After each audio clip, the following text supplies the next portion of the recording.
There comes a point in the life of a business owner, entrepreneur, or really any highly successful person, highly influential person, that they get to a point of no return.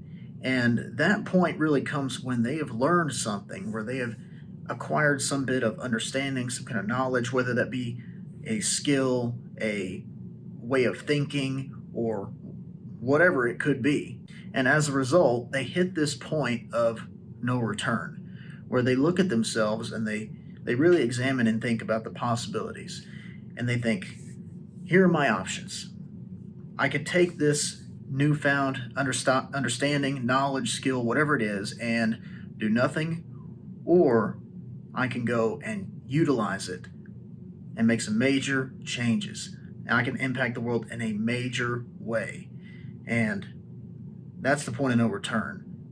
Because any person who has the opportunity to really make a difference, both in their own lives and the lives of others, who isn't truly selfish or afraid, is going to take that chance. It's going to say, yeah, why not? We only have this one life to live. God has given us a very limited amount of time to live this life. Now, if you're a Christian, you believe in eternal life, but this time here on earth that we've been stewarded, you know that it's your calling to make the most of it, make the greatest impact for the kingdom that you can. And in that, if you have the chance to help people and serve people and influence people in a positive way, in a way that will greatly impact their lives, to where it shows them that you A, love God, and B, love them as well, why wouldn't you? So when you hit that point of no return, you hit that point saying, I understand this, there's no going back, what do? Are you going to be the person that is so afraid to take action that they're not going to, that they'd rather just cuddle up, sit on their couch, and just let the world go by?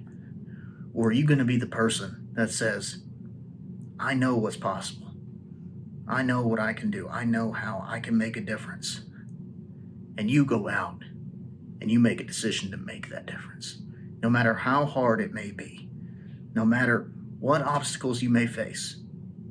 You have that determination to go forward. If you're at that point of no return, go, make it happen, because you're going to sit there with a lot of regret in your life if you just sit there with what you have, skill-wise, knowledge-wise, whatever, and you don't act on it. If you don't utilize what God has given you, you're going to regret it mightily. So don't do that.